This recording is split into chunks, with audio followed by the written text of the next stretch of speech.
case briefs, and so much more. LSData's got what you're looking for.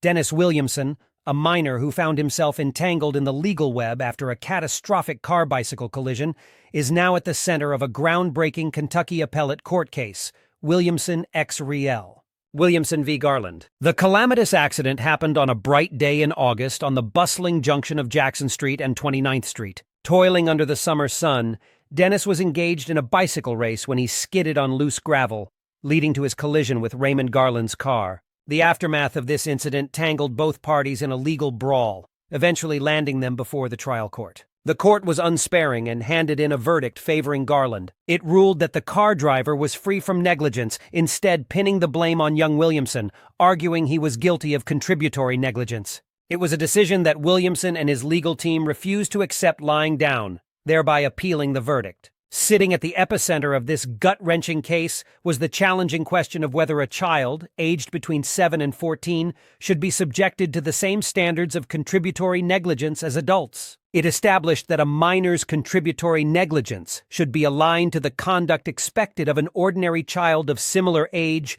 intelligence, and experience under the same circumstances. In this light, the appellate court held that the trial court erred in its unambiguous ruling of Garland's absolution from negligence. It asserted that there was sufficient evidence to bring the question of Garland's attentiveness and his measure of ordinary care to circumvent the collision before a jury. Rekindling hope for Williamson, the court called for a new trial, with clear instructions to submit the issue of last clear chance to the jury. This landmark decision, however, did face dissent from two presiding judges.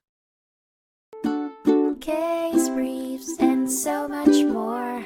LSData's got what you're looking for. Visit lsd.law, elevate your mind. Leave the stress of class